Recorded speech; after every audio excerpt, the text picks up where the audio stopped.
बच्चों welcome back again. आज फिर से बहुत इंपॉर्टेंट क्वेश्चन हम डिस्कस करने वाले हैं। बिल्कुल मिस नहीं करना है। प्री बोर्ड या बोर्ड एग्जामिनेशन में मिलते जुलते क्वेश्चन या तो एज इट इज क्वेश्चन जरूर पूछे जाएंगे। कोई भी क्वेश्चन मिस नहीं करना है। चलिए शुरुआत करते हैं सब्जेक्ट साइंस से कुछ इंपॉर्टेंट क्वेश्चंस। चलिए फर्स्ट क्वेश्चन क्या है? It's very very important, MCQ level के ये क्वेश्चन है। कैसे इसका आंसर फाइंड आउट करते हैं वो भी डिटेल में हम समझने वाले हैं। A strip of metal X is added to CuSO4 solution. क्या बोला गया है? कोई मेटल है, उसका नाम नहीं दिया है, लेकिन उस मेटल को एक्स से रिप्रेजेंट किया है। उस मेटल स्ट्रिप के फॉर्म में कॉपर सल्फेट सॉल्यूशन में डिप किया गया है। Okay, is added to CuSO4 solution. After some time, the surface of the metal become brown. जब स्ट्रिप ऑफ मेटल एक्स को कॉपर सल्फेट सॉल्यूशन में डाला जाता है, कुछ समय बाद उसका कलर चेंज होके ब्राउन हो जाता है। तो हमें ऑप्शन में 4 मेटल दिए और पता करना है इसमें से वो मेटल कौन सा होगा। चलिए इसको थोड़ा डिटेल में समझेंगे हम। अब देखिए बच्चों, जो एक्स मेटल स्ट्रिप है उसे ऐड किया गया कॉपर सल्फेट सॉल्यूशन में। ठीक है, अब देखिए क्या होगा। यहां वो मेटल जो है ना कॉपर से ज्यादा रिएक्टिव होगा, यहां कॉपर को वो डिस्प्लेस करेगा और खुद क्या बन जाएगा? Okay, XSO4। क्लियर? ये कॉपर का कलर क्या होता है? कॉपर का कलर होता है reddish brown. Reddish brown colour रहता है। ये कलर आपको बहुत अच्छी तरीके से याद कर लेना है। Colour of copper metal is reddish brown. अब हमें पता करना है कि इनमें से कौन सा वो एलिमेंट है या तो कौन सा मेटल है जो कॉपर को डिस्प्लेस करेगा। So the metal is Fe। Fe is more reactive than copper.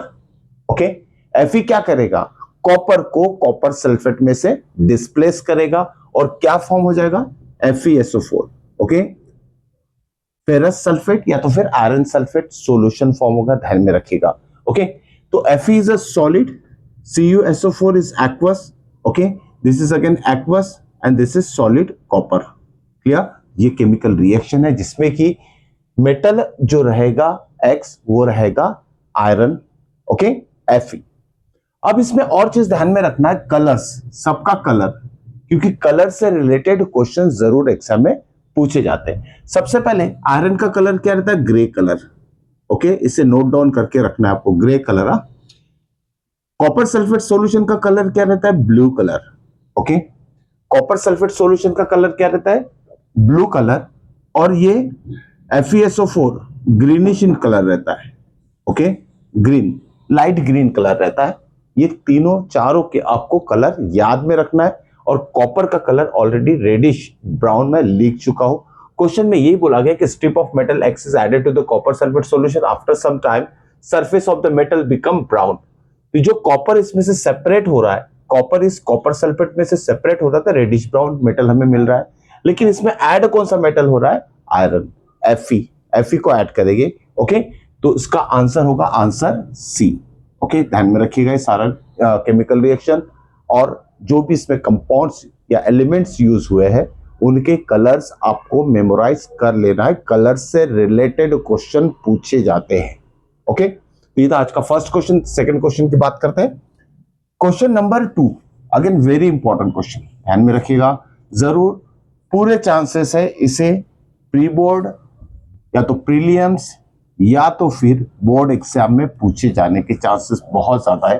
इन तीनों क्वेश्चन में से पूरे चांसेस है कोई ना कोई क्वेश्चन जरूर आपके प्री बोर्ड या तो बोर्ड एग्जाम में आएगा। क्लियर? तो देखिए, the given chemical reaction is CH4, क्या होता है? Methane gas. Okay, plus O2 gives CO2 plus twice H2। अब ये जो केमिकल रिएक्शन है, okay, it is called as burning of methane gas. Methane gas कहां प्रेजेंट रहती है? आपके किचन में, घर के किचन में जो गैस सिलेंडर रहता है उसमें मीथेन गैस रहती है। उसका यूज हम कुकिंग पर्पस के लिए करते हैं। ठीक है, बर्निंग ऑफ मीथेन गैस जब होगा तो कार्बन डाइऑक्साइड गैस रिलीज होती है, साथ में वाटर वेपर रिलीज होते हैं, लेकिन हमें दिखाई नहीं देता है। Okay, so this two products were obtain when methane gas is burn. Clear? उसके बाद देख, इस केमिकल रिएक्शन को हम क्या बोलेंगे? दिस इज, अब देखिए ना, मीथेन गैस जलाएंगे तो क्या होगा? हीट प्रोड्यूस होगी, large amount of heat produce होगी, तभी तो कुकिंग पॉसिबल होगी। ओके, तो हमें type of chemical reaction, the given chemical reaction is, कौन सी रिएक्शन है ये देख लेते हैं। ये तो एक्सोथर्मिक रिएक्शन, लेकिन ऑप्शन में एक्सोथर्मिक है क्या वो चेक कर लेते हैं। ऑक्सीडेशन, डिकम्पोजिशन, एंडोथर्मिक है, डबल डिस्प्लेसमेंट रिएक्शन है। ये एग्जाम्पल किसका है? एक्सोथर्मिक केमिकल रिएक्शन है, इसमें हीट रिलीज हो रही है, लेकिन ऑप्शन में एक्सोथर्मिक नहीं दिया है, तो एक्सोथर्मिक केमिकल रिएक्शन के बारे में सोचना बंद कर देना है। चलिए फिर दूसरे टाइप की केमिकल रिएक्शन, और ये क्या हो सकती है? ओके, ये केमिकल रिएक्शन अब दूसरे और टाइप की भी केमिकल रिएक्शन में ये बिलोंग करती है, तो वो दूसरी टाइप की केमिकल रिएक्शन क्या होगी उससे समझते हैं। अब यहां क्या दिया ऑप्शन, पहले चेक कर लेते हैं। Oxidation, decomposition, endothermic, double displacement. अब देखिए, डबल डिस्प्लेसमेंट क्या होता है? ऐसे केमिकल रिएक्शन जिसमें एक्सचेंज ऑफ आयंस होते हैं। ओके, या कोई चांस नहीं एक्सचेंज ऑफ आयंस के, क्या? उसके बाद एंडोथर्मिक रिएक्शन में क्या होता है? हीट यूज होती है, हीट इज एब्सॉर्ब। यहां तो कोई हीट यूज नहीं हो रही, हीट तो रिलीज हो रही है, तो ये एंडोथर्मिक भी नहीं है। ओके, डिकम्पोजिशन भी नहीं है, तो ये ऑक्सीडेशन रिएक्शन कैसे होगा? आंसर इज ऑक्सीडेशन कैसे होगा, तो समझ लेते हैं ऑक्सीडेशन केमिकल रिएक्शन क्या होता है। ऑक्सीडेशन केमिकल रिएक्शन क्या होता है?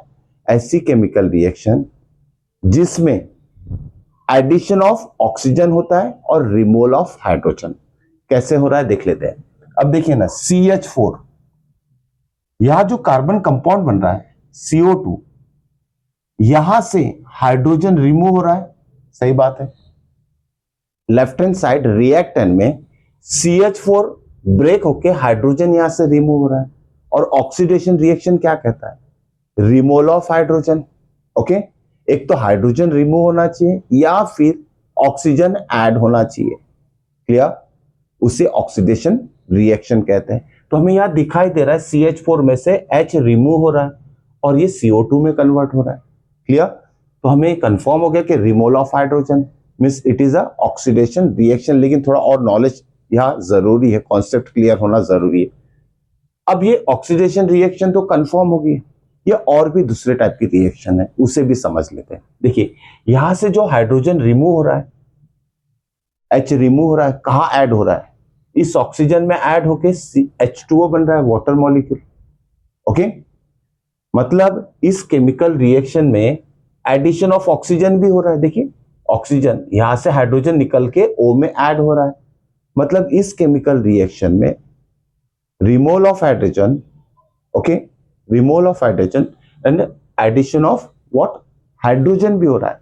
यहां से हाइड्रोजन रिमूव होके यहां से हाइड्रोजन ऐड हो रहा है। रिडक्शन रिएक्शन क्या कहती है? ऐसी केमिकल रिएक्शन जिसमें एडिशन ऑफ हाइड्रोजन होता है। ऑक्सीडेशन रिएक्शन में हाइड्रोजन रिमूव होता है, रिडक्शन रिएक्शन में एडिशन ऑफ हाइड्रोजन होता है। तो इसमें हाइड्रोजन रिमूव भी हो रहा है और इस ऑक्सीजन में हाइड्रोजन ऐड भी हो रहा है। मतलब ये केमिकल रिएक्शन क्या है? ऑक्सीडेशन रिएक्शन भी है और रिडक्शन रिएक्शन भी है। अभी थर्ड टाइप की रिएक्शन हो गई है। ये सबसे पहले हमने चेक किया एक्सोथर्मिक केमिकल रिएक्शन, दूसरा चेक किया ये ऑक्सीडेशन भी है, तीसरा रिडक्शन रिएक्शन भी है। चौथी रिएक्शन का नाम क्या होगा जो ये रिप्रेजेंट करेगा? ऐसे केमिकल रिएक्शन जिसमें ऑक्सीडेशन रिडक्शन दोनों होता है, उसे रेडॉक्स रिएक्शन कहते हैं। तो इस केमिकल रिएक्शन में ऑक्सीडेशन और रिडक्शन दोनों हो रहा है, so this is the example of redox reaction also. तो देखिए, ऑप्शन में तो बहुत सारे दूसरी चीजें भी दी जा सकती है। आपको बस एक केमिकल रिएक्शन कितने टाइप की हो सकती है उस पर ध्यान देना है, जो कि मैंने अभी बताया है। Okay, so this chemical reaction is exothermic, oxidation, reduction, redox reaction, clear? अब इन चारों को अच्छे से नोट डाउन करके रख लेना है। लेकिन यहां अकॉर्डिंग टू ऑप्शन जो है हमारा आंसर है ए, ऑप्शन ए। इससे भी इंपॉर्टेंट केमिकल रिएक्शन है क्वेश्चन नंबर 3 जो लिखा है मैंने। इट्स वेरी वेरी इंपॉर्टेंट, ध्यान में रखिए, इसे बिल्कुल मिस नहीं करना है। ओके, चलिए क्वेश्चन समझते हैं। क्या दिया है?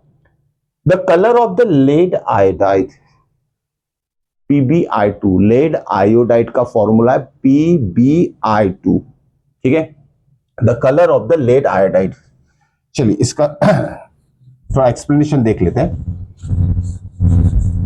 अब देखिए क्या बोला गया इसमें, the colour of lead iodide, और उसके ऑप्शन दिए। इस एक क्वेश्चन को अलग अलग तरीके से, या तो सिंपल मैंने एक क्वेश्चन लिखा हो, लेकिन इसी क्वेश्चन को कैसे डिफरेंट फॉर्म में पूछा जा सकता है एग्जाम में, वो आपको समझना है। सिंपल इतने से काम नहीं चलेगा, इसको पूरा स्टडी करना पड़ेगा आपको। ओके, तो देखिए सबसे पहले क्या बोला गया, लेड आयोडाइड।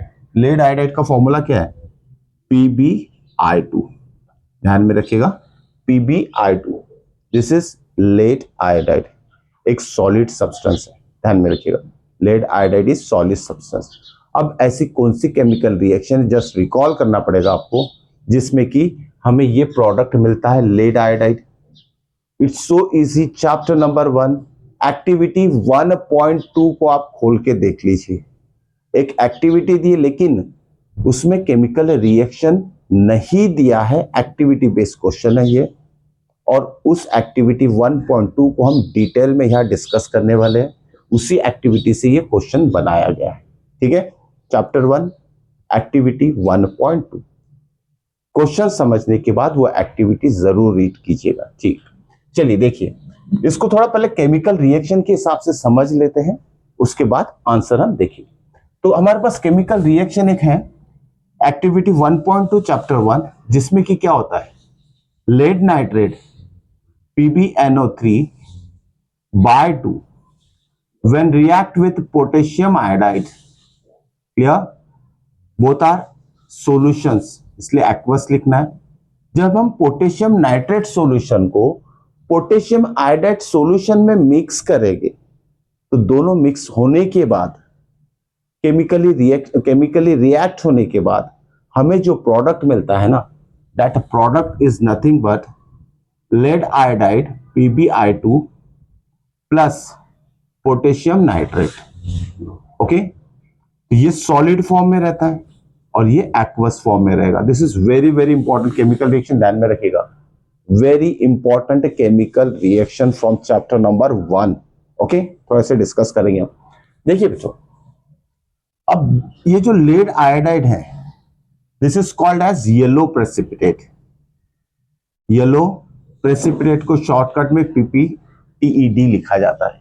अब ये प्रेसिपिटेट क्या होता है, ऐसा सॉलिड सब्सटेंस जो वाटर में डिसॉल्व नहीं होगा। तो हम क्या बोलेंगे, when solution of lead nitrate mix with solution of potassium iodide, we get one solid substance yellowish in color, okay, in the form of precipitate, clear, and the name of that solid substance is lead iodide। या question क्या है, the colour of the lead iodide precipitate is, ये वो precipitate है, इसका colour yellow है। और chemical reaction is very very important. इस केमिकल रिएक्शन को दूसरे तरीके से भी क्वेश्चन बनते हैं। ये एक एग्जाम्पल है किसका, this is the example of double displacement reaction, ध्यान में रखिएगा, एक्स्ट्रा पार्ट बता रहा हूं मैं आपको। डबल डिस्प्लेसमेंट रिएक्शन का भी ये एग्जाम्पल है, बहुत बार बोर्ड एग्जाम में डबल डिस्प्लेसमेंट रिएक्शन के फॉर्म में से पूछा जा चुका है। तो आप आज की वीडियो में क्या समझे, एक ही क्वेश्चन से अलग अलग टाइप के क्वेश्चंस बनते हैं। सिर्फ इतना पढ़ के कि colour of the lead iodide precipitate is yellow is not sufficient, इसके पीछे का पूरा आपको कॉन्सेप्ट ध्यान में रखना है। इस लेवल पे अगर पढ़ाई करोगे, किसी भी लेवल का क्वेश्चन पेपर अगर बोर्ड एग्जाम में आता है तो आपको आसान लगेगा, इजीली आप उसे फेस कर सकते हैं और कम समय में पेपर सॉल्व कर सकते हैं और मैक्सिमम मार्क्स स्कोर करें, यही मैं चाहूंगा। ओके, तो इस लेवल की पढ़ाई बच्चों आपको करना है। जो भी डाउट्स, अगर डिफिकल्टीज रहती है तो मुझे मैसेज कर सकते हो आप। ओके, और भी important videos continuously till the board examination आने वाले हैं, तो मिस नहीं करना है। जिन बच्चों ने चैनल सब्सक्राइब नहीं किया उन्हें चैनल सब्सक्राइब कर लेना है, क्योंकि इसमें आप बच्चों का ही फायदा है। तो मिलते हैं ऐसी इंपॉर्टेंट क्वेश्चन के साथ नेक्स्ट वीडियो में। Till then good bye.